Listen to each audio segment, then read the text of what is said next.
All right, coming up now, interesting people, places, and things are featured in our series Now and Then.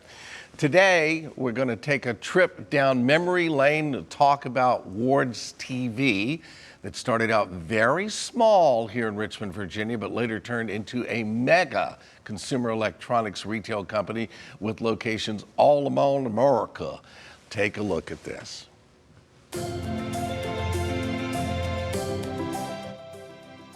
In 1949, Richmonder Samuel Wurtzel opened a tiny store here at 705 West Broad Street. He was selling a new technology, something called television. Well, the technology and the store were both a big hit. And Mr. Wurtzel, who had named his store Ward's TV, needed a bigger location. So in 1951, he moved to 1806 West Broad Street. And from this small location at 1806 West Broad Street, things really started to pop.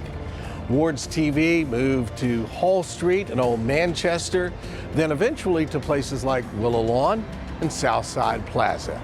And over the next 60 years, it grew and grew.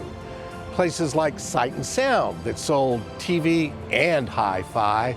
And of course, there was the Ward's loading dock and eventually Circuit City. But sadly, 60 years after that first Broad Street store opened, a business that was a Richmond icon that employed thousands of Central Virginians closed on March 9th, 2009. However, there is still a remnant of the former corporate giant.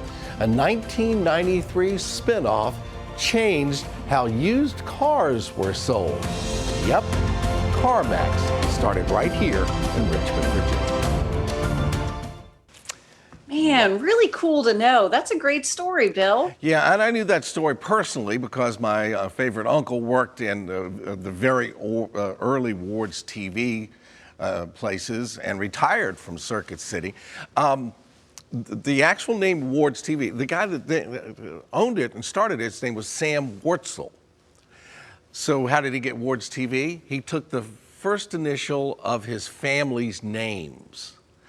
So I don't know the family's name except for his name was Sam, and there was a W for Wurtzel, and so that's W-A-R-D-S, Ward's TV. Fun. See, Yeah.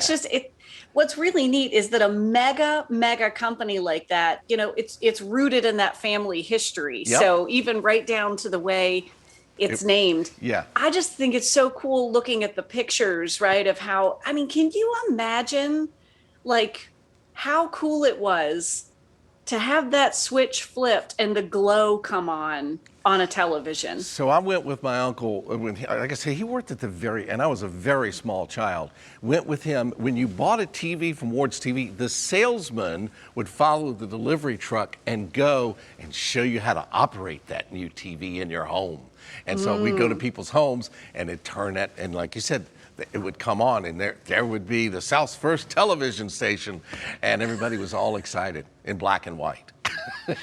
Well, hey, sometimes now that looks novel when you go back and you look at the black and white. It's like it's classic and it's fresh. But it's, you know, I was having this thought the other day because I had unearthed this thing called a VHS tape, and Vivian said, "What is that?" You know, she didn't know. Yeah. And I thought there's been so much technology that has unfolded so far in our lifetimes, like.